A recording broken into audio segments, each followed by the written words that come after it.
कचरा बीनने के लिए आया था। तब उसकी नज़र अचानक से इस पायल चौधरी की कटी हुई लाश पे गई और घबरा के इसने कंट्रोल रूम फ़ोन करके बता दिया। लाश तो पायल चौधरी की बड़ी बेरहमी से कत्ल किया गया। चेक करो जरा, सेक्सुअल असॉल्ट तो नहीं। सर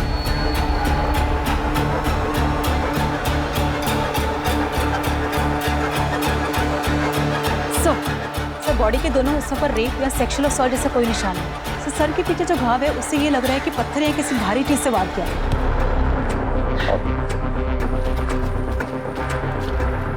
पहले भी कई बार हमें डेड बॉडीज टुकड़ों में मिली, लेकिन इस बार पता नहीं क्यों अजीब लग रहा है। बॉडी को पोस्टमार्टम के लिए भेजा।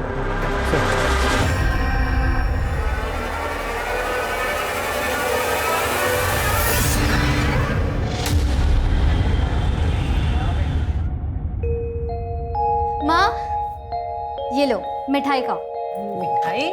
अरे मिठाई किस खुशी में? अरे माँ अब खाओ तो। बता तो सही। तुम भी खाओ। खाओ ना। अरे अब तो बता। वो क्या है ना, मैं ब्याह कर रही हूँ। किससे?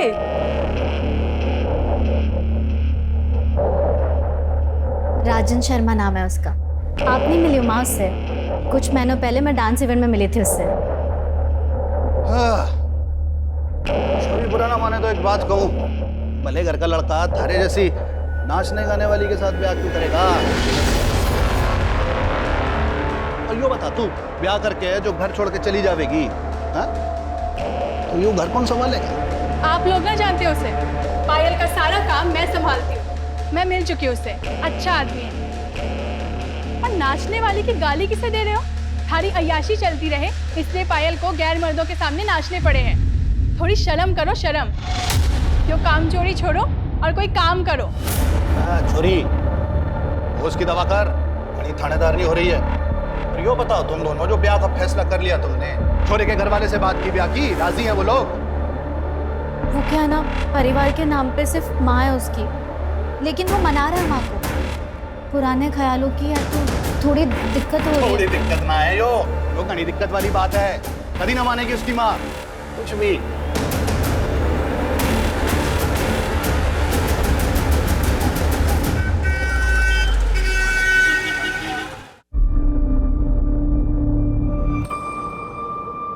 क्या हुआ? माँ, राजन की माँ ने हमारी शादी से मना कर दिया। उन्होंने राजन को बोला कि अगर तुम्हें शादी करनी है तो करो, लेकिन हमारी शादी में उनकी तरफ से कोई नहीं आएगा। अब मुझे नहीं लगता कि वो मुझे कभी भी बहू बनाएगी। माँ, मुझे नहीं समझ में आ रहा मैं क्या करूँ। तो राजन पे भरोसा करे? हाँ। तो फिर कर ले ब्याह। और रही माँ की बात, तो देर सवेर वो मान ही जाएगी। मेरी छोरी से ज्यादा दिन कोई नाराज रह ना सके। मेरी छोरी है इतनी अच्छी। और जो ना माने है ना, तुम अन्य बुला लियो।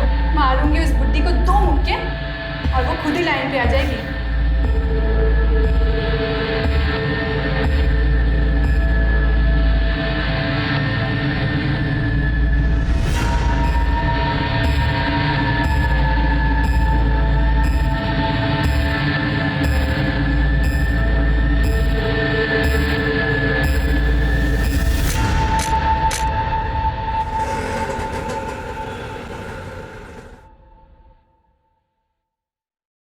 अरे आना। ले आया नचनिया को। खानदान की पूरी इज्जत मिट्टी में मिला दी तूने। आज अगर तेरे बापू होते ना तो पहले इससे गोली मारते, फिर तुझे भी मार देते। अंदर तो आंदे, दरवाजे पे ही शुरू हो गई। हाँ, यहाँ तक तो आई है, अंदर भी आई जाएगी वो। पर आता जाता हमारी खिल्ली उड़ाएगा। देख छोरा, बाजार की हर एक चीज ना घर नहीं लाई जाती। हे राम जी, इस बुढ़ापे में काका दिखना पड़ेगा पता नहीं है।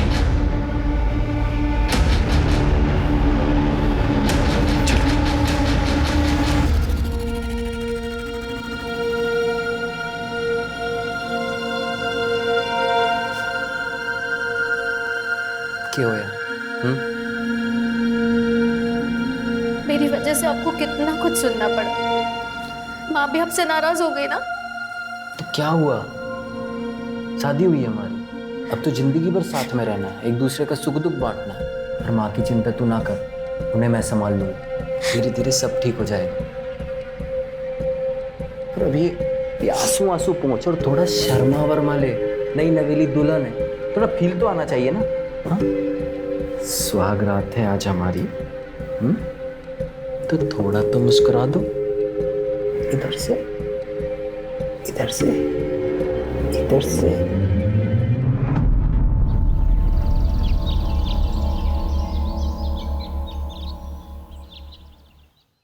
ये लीजिए आपका वॉलेट। पायल, आज मंदिर में कीर्तन है, मोहल्ले की सारी औरतें आएंगी, माँ भी जाएंगी, तुम भी चले जाना, माँ को अच्छा लगेगा। लेकिन राजन, मैं कैसे जा सकती हूँ? मेरा तो शाम को इवेंट है, मैं इवेंट नहीं कैंसिल कर सकती। इवेंट में जाना माँ को खुश रखने से ज़्यादा जरूरी है क्या? ये कैसी बात कर रहे हो तुम? तुम्हें तो शुरू से पता है ना कि मैं डांसर हूँ। तुम खुद मेरे डांस के फैन थे। सोचो, अगर तुम्हारा डांस का प्रोग्राम होता और मैं कैंसिल करती तो तुम्हें कैसा लगता? पता था तुम डांसर, तब की बात और थी, तब हमारी शादी ना हुई थी। शादी और मेरे काम का क्या लेना देना है? मेरा काम है राजन। ठीक है, जो करना है कर। लेकिन मेरी बात तो सुनो।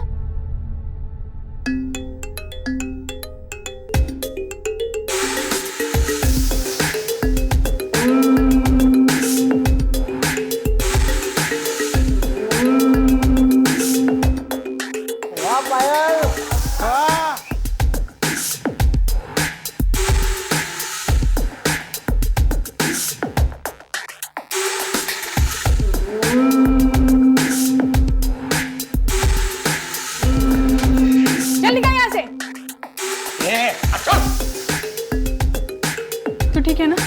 हाँ दीदी।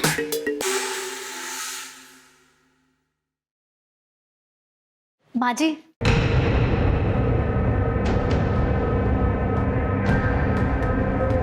मैं ना आपके लिए मन से तोहफा लाई हूँ, आपको बहुत अच्छा लगेगा। मनने नहीं चाहिए, जो लेता होगा ना उसे जाकर दे। आप देखिए, आपको बहुत अच्छा लगेगा, सच में। एक बार देखिए। मैंने कहा ना मुझे नहीं चाहिए, तारी हराम की कमाई मनने नहीं चाहिए।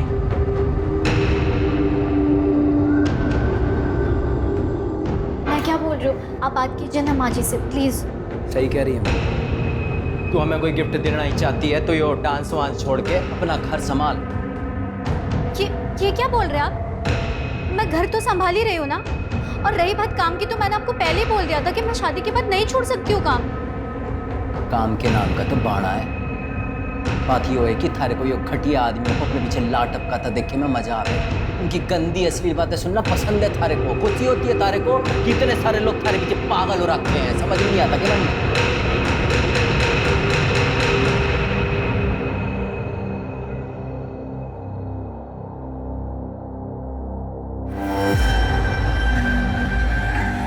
अच्छा हुआ जो ये अपने से गई। अब तू देख मैं तेरे लिए कैसे खानदानी और सुशील बहू लाती हूँ, पूरी बिरादरी देखती रह जाएगी। राजेश शर्मा से तलाक लेने के बाद पायल वापस अपने घर लौट गई थी, लेकिन सर पायल का बाप बसे सर पायल की शादी से खुश नहीं था। इनफैक्ट वो तो शादी में शरीक तक नहीं हुआ। इसीलिए पायल जब वापस उसके घर चली गई तो उसका बाप उसे दिन रात सुनाते रहता था, काफ़ी परेशान किया था। इसीलिए पायल ने अपना एक अलग घर ले लिया तो अपनी छोटी बहन अलका, जो उसकी मैनेजर भी है, उसके साथ वहाँ शिफ्ट हो गई। सर कुछ दिनों बाद सुधा अनीश को लेकर पायल के साथ उनके घर शिफ्ट हो गई। सर सुधा पायल और अलका की सौतेली माँ है। सगी माँ का देहांत काफी साल पहले हो चुका था और लोगों का ये कहना है कि बेसेसर उस पर बहुत ही अत्याचार करता था, इसीलिए उसका देहांत हुआ। और उनका भाई अनीश? सर अनीश अलका और पायल का सौतेला भाई और सुधा और बेसेसर का बेटा। पर अनीश का अपनी बहनों से बहुत अच्छा रिश्ता है। मिश्रा, पायल की फैमिली को इन्फॉर्म किया? हम उन्हें लोकेट करने की कोशिश कर रहे हैं। सर पायल चौधरी की पीएम रिपोर्ट। सर कल बॉडी के जो 2 हिस्से हमें मिले थे वो 2 अलग अलग लोगों के हैं। ऊपरी हिस्सा तो पायल चौधरी का ही है, लेकिन निचला हिस्सा किसी और का है। इसका मतलब बॉडी को देखकर जो अजीब हमें लग रहा था वो यही बात है, एक नहीं 2 मर्डर हुए। अब पता ये करना है कि दूसरी लड़की कौन है जिसका मर्डर हुआ। सर पोस्टमार्टम रिपोर्ट के मुताबिक ये दोनों मर्डर्स कल शाम 6 और 8 के बीच हुए। और सर पायल की मौत सर के पीछे किसी पत्थर के वार की वजह से हुई। सर के पीछे एक घाव मिला है जिसमें सूखा हुआ खून है। और सर पत्थर के कुछ पार्टिकल्स भी मिले। मिश्रा, हमें जल्द से जल्द ये डबल मर्डर केस सॉल्व करना होगा। पता लगाना होगा ये दूसरी लड़की कौन है जिसका मर्डर हुआ। इन बॉडी के हिस्सों को डीएनए टेस्ट के लिए भेजो। सर एक सेकंड। हेलो, कहाँ पर? ठीक है सर, शिवपुरी में कुएं के पास एक कटा हुआ हाथ और पैर मिला।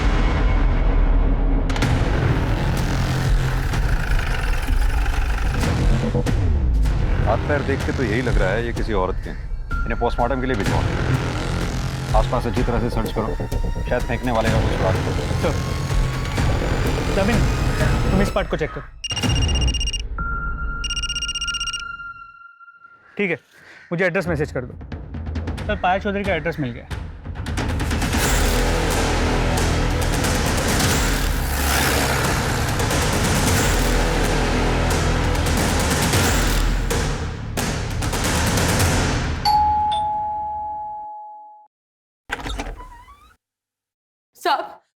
साहब हमारी अलका का कुछ पता चला? बताया कहाँ थी वो 2 दिन से? क्या अलका लापता है? हाँ साहब, 7 तारीख की दोपहर को गाड़ी लेके निकली थी, बता के भी ना गई कहाँ जा रही है। तो उसके पीछे मैं मंदिर चली गई। 2 घंटे बाद आई तो अपनी ट्यूशन से आ गया था, पर अलका ना आई थी। तो हमने घड़ी देर तक उसकी राह देखी, उसको फोन भी किया पर उसका फोन स्विच ऑफ आ रहा था। जब सवेरे तक ना आई तो घबराहट के मारे जनकपुरी थाने में जाके उसकी गुमशुदगी की रिपोर्ट लिखवाई। सब हम तो कल रात में गए थे ये पता करने कि वो उसका कुछ पता चला, पर उसकी कोई खबर ना थी। साहब, अलका ठीक तो है ना? आप कौन? भाई से बच्चों का मामा। देखिए, हमें एक औरत की लाश मिली, एक्चुअली बहुत काकी नहीं, ये ना हो सके। वो अलका नहीं है माँ। दीदी ना हो सके।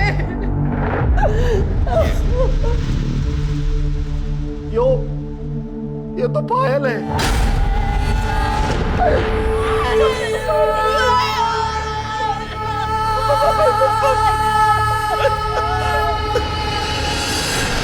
पायल की लाश यहाँ सहारनपुर में मिली। साहब ऐसा कैसे हो सकता है? वो तो मुजफ्फरनगर गई है। 7 तारीख को उसका प्रोग्राम था वहाँ। आज तो वो वापस आने वाली थी, हम उसकी राह देख रहे थे, पर वो हमेशा के लिए हमें छोड़कर चली गई। देखिए, मैं जानता हूँ कि हालात काफी नाजुक हैं, लेकिन फिर भी बस इतना जानना चाहता हूँ कि पायल का क्या कभी किसी से कोई झगड़ा हुआ था या कोई दुश्मनी थी? सब दुश्मनी क्या होगी ऐसी नेक्चुरी की, पर आजकल शाम के साथ घने झगड़े होते थे उसके। शाम कौन?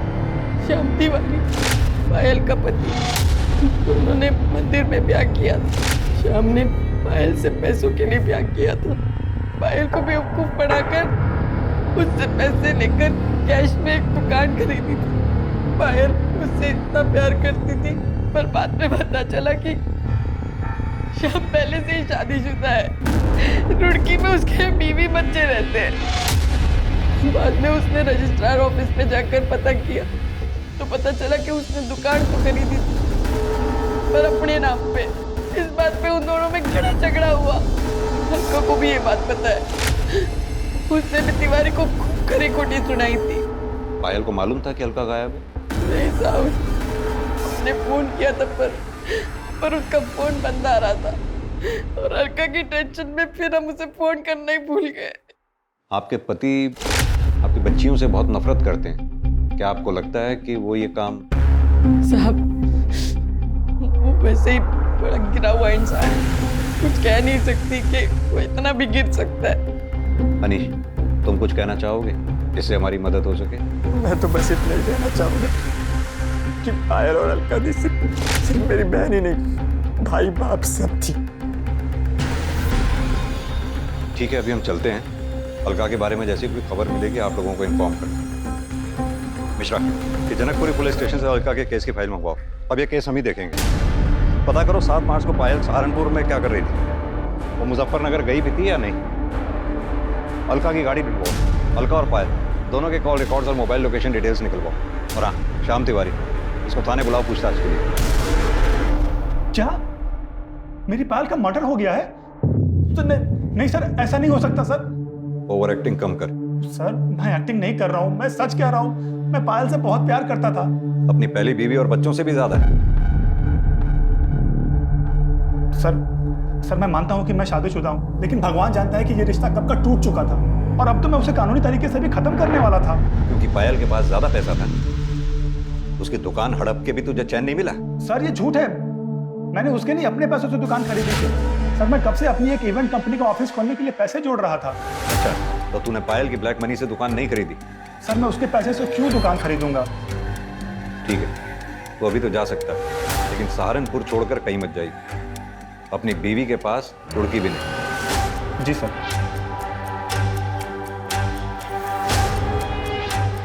मिश्रा, पता करो ये श्याम तिवारी ने जो कहानी सुनाई है इसमें कितनी सच्चाई है। इसके call record, mobile location details सब निकलवाओ।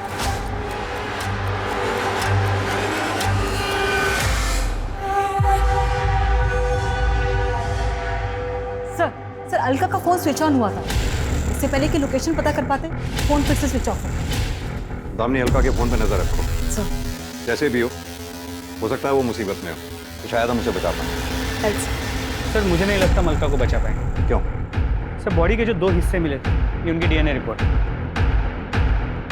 इसका मतलब तो निचले पार्ट का डीएनए 50% पायल की बॉडी से मैच करता है।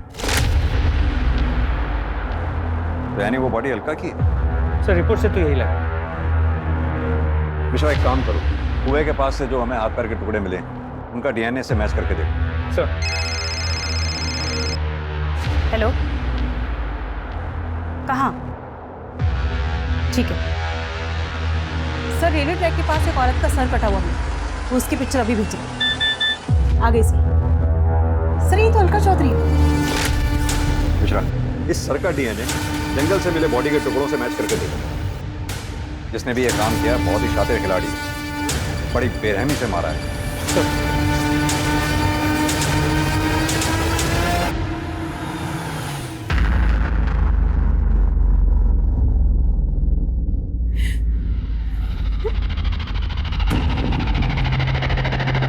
आंटी जी,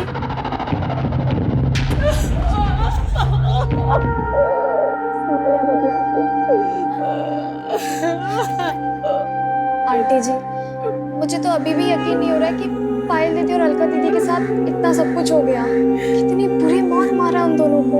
आंटी जी अपनी संभालना अपने आप सब सही हो जाए।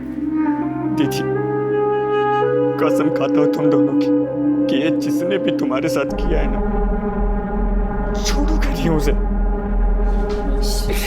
अनीश, जो होना था वो हो गया। हट, अकेला छोड़ता मुझे।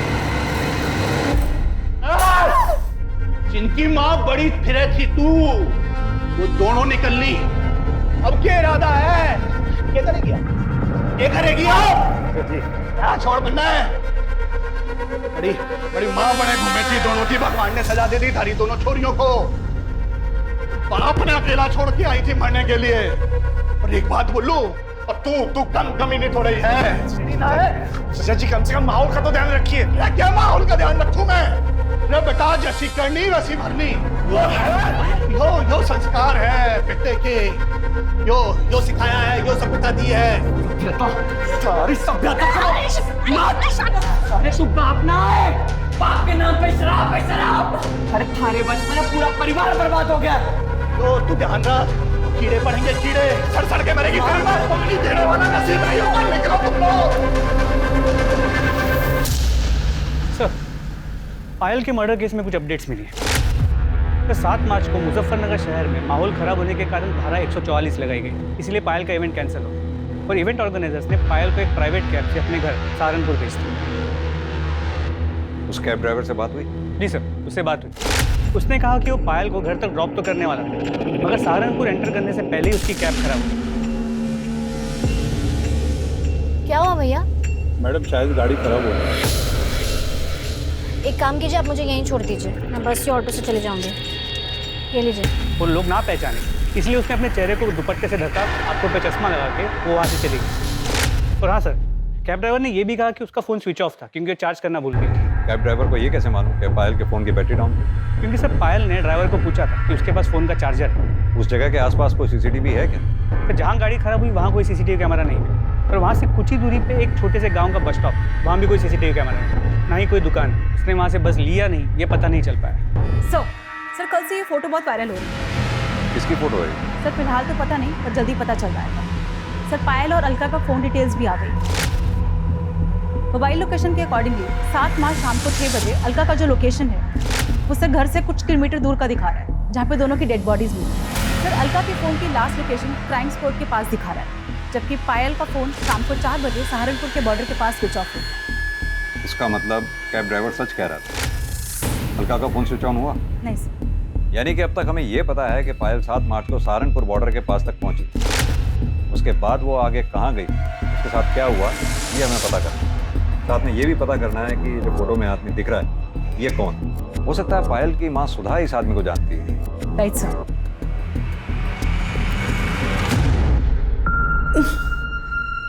ये तो रतन सेठ है, मैं तो इसे घना भला आदमी समझती हूँ। पायल ने घना काम किया है इनके लिए, पर उसने कभी बताया ना कि ये इतना घिनौना काम भी कर सके। कहाँ मिलेगा ये रतन सेठ? मिलना तो अपने गुलमोहर सर्कल वाले ऑफिस में चाहिए, बैठते वहीं हैं।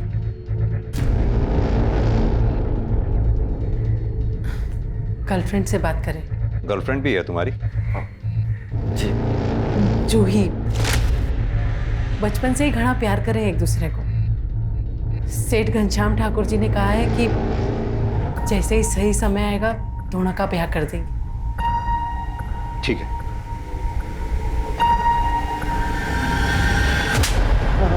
साहब मैं सच बोल रहा हूँ साहब। अरे जबरदस्ती तो क्या, मैंने पायल को हाथ तक नहीं लगाया साहब। अच्छा,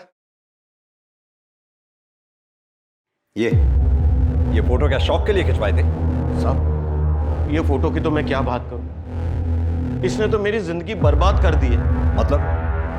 मैंने पायल के साथ में बहुत काम किया है, उसके साथ सोने के सपने देखता था, लेकिन सब होश में कभी मुझे उसके पास जाने की हिम्मत ही नहीं हुई। वो किसी को अपने पास भटकने ही नहीं देती। एक दिन जैसे ही काम खत्म हुआ तो पेमेंट लेने मेरे कमरे में आई। आओ पायल आओ, बैठो। अरे भाई आज तो तूने कमाल ही कर दिया, लोग तुम्हारे दीवाने हो गए। मुझसे तेरा नंबर मांग रहे और मुंह मांगी कीमत देने के लिए भी तैयार है लोग। नहीं सेठ जी, मुझे एक्स्ट्रा पैसे नहीं चाहिए, बस मुझे मेरे काम के पैसे दे दीजिए।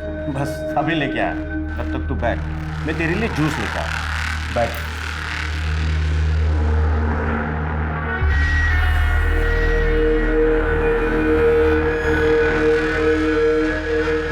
ये लो जूस पियो, अकाउंटेंट तुम्हारे पैसे लेकर आते ही।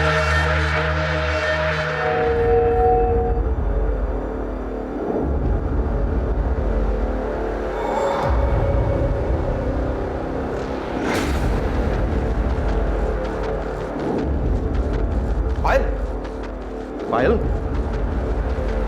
पायल।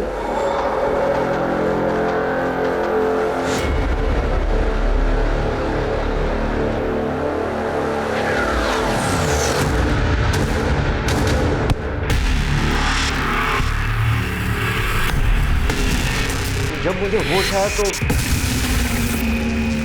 मैं बिना कपड़ों के अपने बेड पे पड़ा।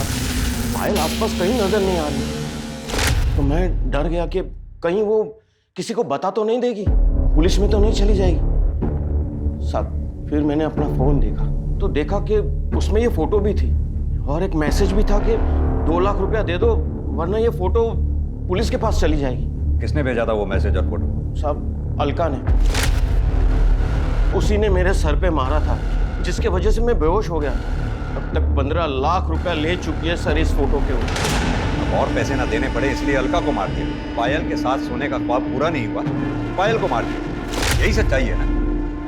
नहीं सर, नहीं सर, मैंने ऐसा कुछ नहीं किया। मैं किसी को क्या मारूंगा, मैं तो एक शरीफ आदमी हूँ। मिश्रा, ये तब तक रखो जब तक ये केस सॉल्व ना हो जाए। इसके call records, mobile location details सब निकलवाओ। अच्छी तरह से तोड़ाई करो इसकी। नहीं सर, अरे सर। सर, अलका की कार सहारनपुर के बाहर हरियाणा बॉर्डर के पास मिली, जहां उसे स्क्रैप करने के लिए छुपाया गया था। मतलब जिसका भी एक काम है, काफी शातिर है, नहीं चाहता था कि गाड़ी हमें मिले, गाड़ी फॉरेंसिक के लिए भेजे। जी सर। रतन सेठ के स्टेटमेंट को क्रॉस वेरीफाई किया? जी सर। जैसे उसने बयान दिया था 6 से 8 मार्च के बीच वो दिल्ली में कॉन्फ्रेंस के लिए गया हुआ था। उस दौरान उसकी मोबाइल की लोकेशन भी दिल्ली की है और कॉन्फ्रेंस में आए कुछ लोगों को मैंने ट्रैक किया, उनसे बात की, उन्होंने कंफर्म किया कि उस दौरान रतन कॉन्फ्रेंस में ही था। हो सकता है उसने एक काम सुपारी देकर करवाया हो। सर पॉसिबल तो है, लेकिन उसके कॉल रिकॉर्ड से ऐसी कोई बात सामने नहीं आई। सर शाम की बैंक डिटेल्स आ गई। सर उससे तो ये पता चला है कि दुकान खरीदने से पहले उसने बैंक से काफ़ी भारी रकम उधार ली थी सर इससे तो ये लग रहा है कि वो सच बोल रहा है। सर इसके अलावा और कोई इन्फॉर्मेशन नहीं मिली। मिश्रा, पायल के बाप बसी सर, इसके बारे में पता किया मर्डर के वक्त वो कहाँ था?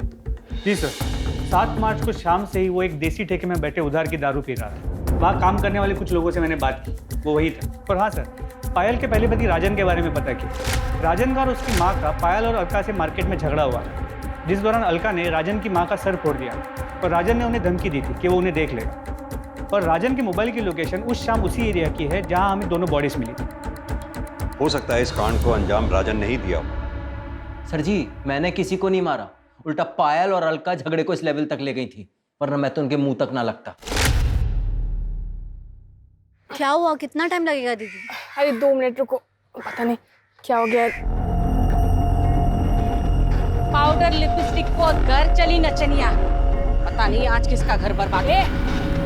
क्या बोली तू? हाँ, हमारी बहन का घर तोड़ दिया। कुछ तो शर्म कर बुढ़िया, भगवान को क्या मुंह दिखाएगी?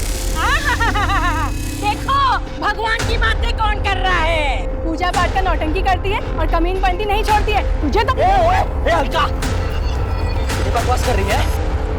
औकात में रह, वरना क्या? टूट जाए हमारी घर और गृहस्थी, अब मुझे कोई डर नहीं है। पर क्यों सुनो मैं तुम्हारी और तुम्हारी माँ की बकवास?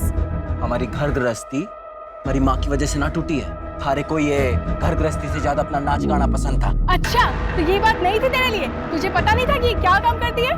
तब मारे छोरे ने ये सोचा था कि ये कीचड़ मारे घर में आकर पवित्र हो जाएगी। इसे एक आदमी से थोड़ी ना पेट भरता है। अच्छा नहीं किया तूने, छोड़ूंगा नहीं तेरे को, जान से मार दूंगा दोनों को। जा। के बाद मैं सीधा अपनी माँ को लेकर डॉक्टर के पास गया। 3 टांके आए थे माँ को। और तभी तूने तय कर लिया पायल और अलका को मारने का? देखिए सर जी, मैं मानता हूँ कि मैं उस एरिया में था, पर मैं वहाँ अपने फैमिली डॉक्टर से अपनी माँ की दवाइयाँ लेने गया था। आप चाहो तो पता कर लो। वो तो हम पता कर ही लेंगे। अभी तो तू जा सकता है, लेकिन सहारनपुर छोड़कर कहीं मत जाइए। सर फोरेंसिक टीम ने बताया कि गाड़ी में कोई फिंगरप्रिंट्स नहीं मिले और जो भी खून के ट्रेसेस मिले वो दोनों बहन अलका और पायल के ही। यानी कि पायल और अलका का मर्डर हो सकता है कि गाड़ी में ही हुआ हो सकता है फिंगरप्रिंट्स जानबूझ के मिटाए गए। किसका काम हो सकता है? सर, ये शाम के phone record. Sir call records के मुताबिक मर्डर के 2 दिन पहले इस शाम ने एक सुपारी के साथ गफूर को कांटेक्ट किया।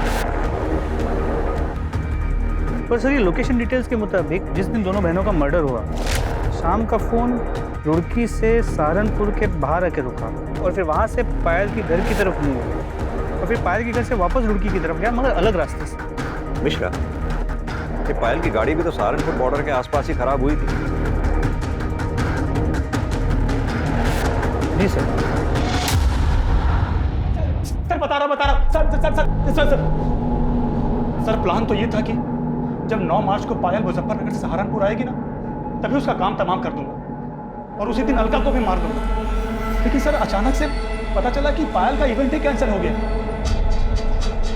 मैंने बहुत देर तक हाईवे पर उसका इंतजार किया, फिर देखा कि अचानक से उसकी गाड़ी खराब हो गई और वो पैदल जाने लगी। वहां बस स्टॉप पर और लोग भी थे, इसलिए मैंने गफूर को वेट करने को कहा।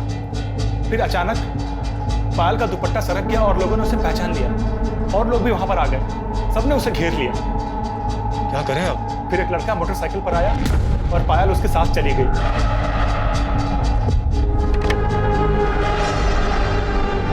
वो लड़का कौन था जिसके साथ वो बाइक पे गई थी? सर वो हेलमेट पहन रखा था, उसकी शक्ल नहीं देख पाया मैं। बाइक का नंबर, बाइक का मॉडल, कलर कुछ तो नोटिस किया होगा?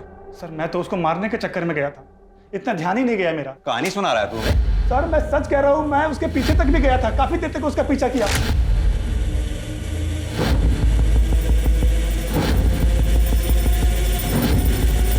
गफूर, छोड़ इसको, बाद में देखते। निकल नहीं गया, तूने उनका पीछा किया, सुनसान जगह देखकर दोनों को गाड़ी से उतारा, उनको मारा और फिर लाश को ठिकाने लगा दिया। नहीं नहीं सर, ये झूठ है।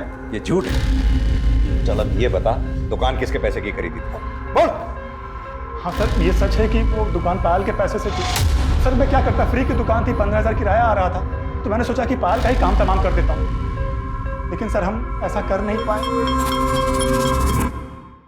मिश्रा, पता करो ये शाम की बात में कितनी सच्चाई है, और हाँ, जब तक हम कातिल तक नहीं पहुंच जाते इसे यहीं बिठा के रखो, और इसके साथ ही गफूर को उठा ला। सर अगर ये शाम निर्दोष है तो फिर ये डबल मर्डर्स किसने किया? मिश्रा, सवाल ये उठता है कि टारगेट पे पायल थी या अलका, या फिर दोनों बहनें, क्योंकि अलका का दिमाग गर्म था, उसके कई दुश्मन हो सकते हैं, और अगर ये शाम सच कह रहा है कि पायल घर पहुंची और अलका से मिली, तो ये कैसे मुमकिन हो सकता है कि घर वालों को पता ही ना चला? कहीं ऐसा तो नहीं पायल अलका से घर के बाहर मिली, बाहर से ही दोनों कहीं चले गए और फिर मार दिए गए, या फिर इस कांड में घर का ही कोई आदमी शामिल है?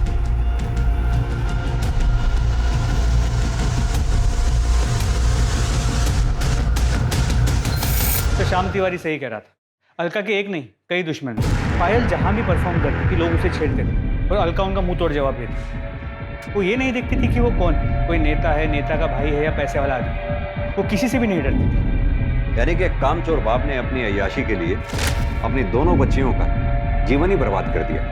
पता करो ये पायल के चाहने वालों की लिस्ट में क्या कोई ऐसा है जो इतने सालों तक अपनी खुंदक पाल के बैठा हो? सर। दामिनी, सर। राजन की स्टेटमेंट को क्रॉस वेरीफाई किया?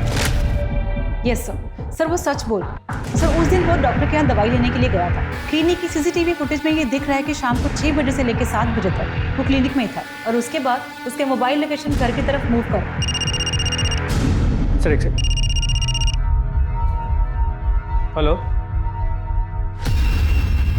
कहाँ पर? ठीक है सर। खंडर के पास एक औरत का कटा हुआ हाथ और पैर में, जो काफी बुरी हालत है।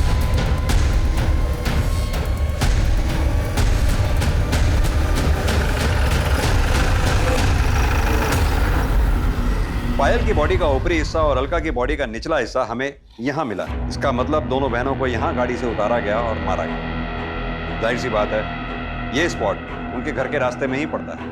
अब या तो कातिल उनका पहले से पीछा कर रहा था, जिसने यहाँ पहुंचकर गाड़ी को रुकवाया, दोनों बहनों को उतारा और कत्ल किया, या फिर वो कातिल बीच रास्ते में उन्हें मिला, जिसे उन दोनों बहनों ने अपनी गाड़ी में बैठाया। अब अगर गाड़ी में बिठाया है तो या तो कातिल उनका जानने वाला होगा, दोस्त होगा, या फिर परिवार का कोई सदस्य होगा, जिसने यहाँ पहुंचकर उन दोनों को गाड़ी से उतारा और कत्ल किया।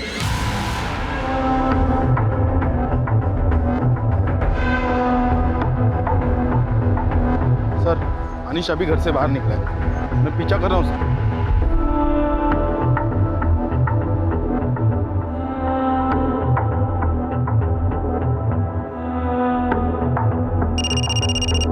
हाँ पांडे, वो जवाहर नगर के दूसरी नंबर गली के आखिरी मकान में घुसा है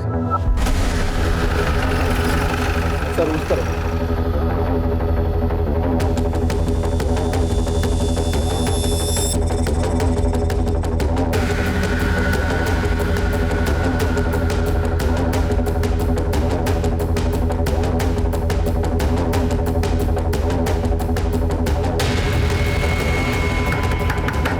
अनीश हमें पता है तुम अंदर हो, चुपचाप बाहर आ जाओ।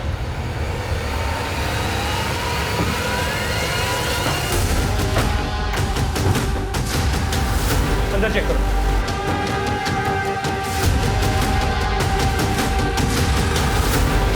सर अंदर कोई नहीं है।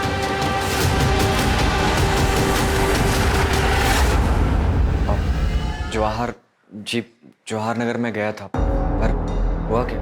क्यों गए? पढ़ाई करने गया था मैं, वो मेरा वहाँ दोस्त रहता है ना, तो आता जाता। तो एक बात बता, जब तू वहाँ से निकला हमें दिखाई क्यों नहीं दिया? मतलब तूने मुझे बताया क्यों नहीं तू वहाँ गया था? नहीं माँ, मैं तो आपको बताने ही वाला था, पर आप सोई हुई थी तो इसीलिए मैं। दोस्त का नाम क्या? रवि चौरसिया।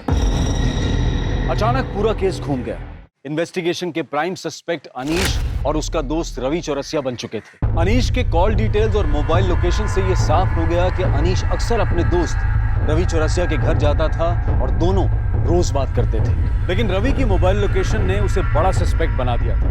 रवि के इर्द गिर्द सब कुछ संदिग्ध, जैसे कि उस शाम जब अनीश रवि के घर पहुंचा था तब रवि की मोबाइल लोकेशन के मुताबिक वो घर पर ही था। उसके बाद से रवि का मोबाइल फोन स्विच ऑफ आ रहा था और वो गायब था।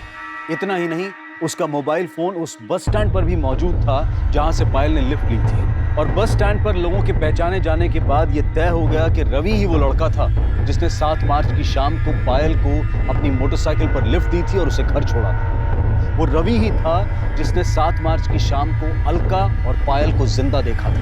इन सभी जानकारियों के बाद पुलिस को लगने लगा था कि पायल और अलका के कत्ल में अनीश और रवि का हाथ हो सकता है।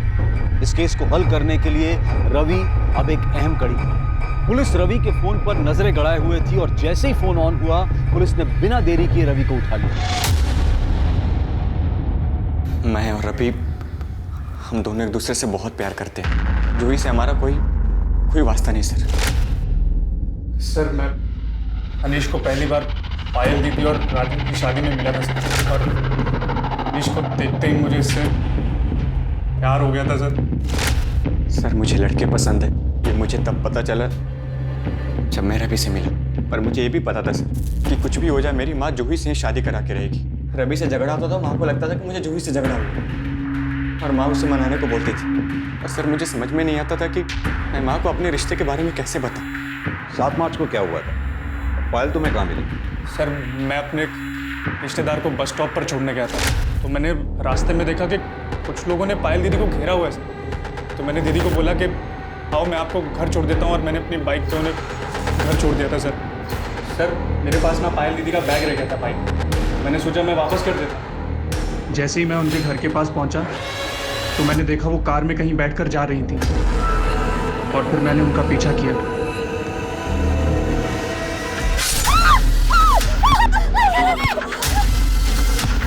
ये देखकर मैं बहुत डर गया था सर।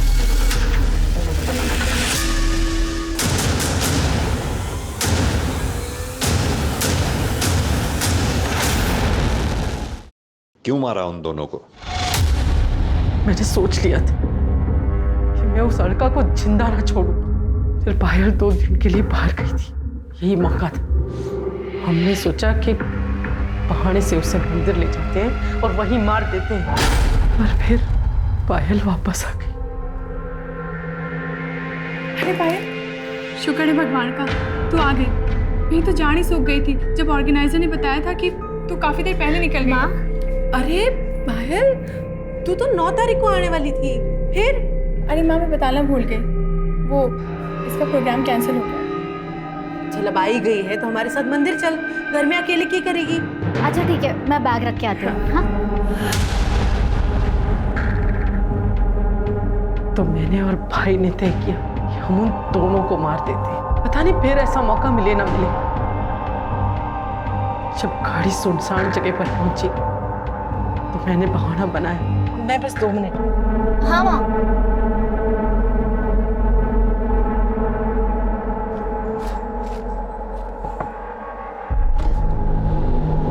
अरे मामा जी आप?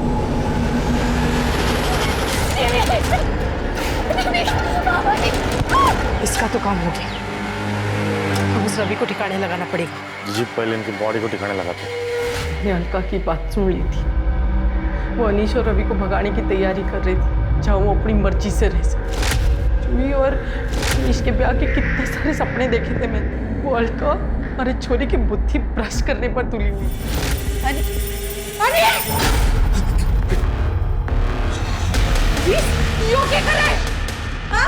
इतनी सुथरी गर्लफ्रेंड है थारी, फिर क्यों? माँ हमारी गर्लफ्रेंड ना है। पार्टी तू तो रेडी थे सुनने सुनाने की बातें। निकाल माँ इतना हल्ला क्यों मचा रही है? गलत क्या है इसमें? अनीश अगर इसमें खुश है तो इसे खुश रहने दे। तू इसकी तरफदारी कर रही है? अच्छा अब समझी।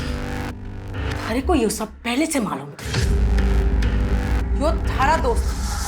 अरे तूने इतना भी ना सोचा कि अपने दोस्त के खातिर अपने भाई की जिंदगी खराब कर रही है? माँ इतना नाटक करने की ना जरूरत ना है, सब समझ रही हूँ मैं। अनीश की बात माननी पड़ी और जूही और अनीश की अगर शादी नहीं हुई तो थारा लखपति बनने का सपना टूट जाएगा। मारे जीते जी ये ना हो सके है कि हमारा चोरा किसी चोरी से ब्याह करे।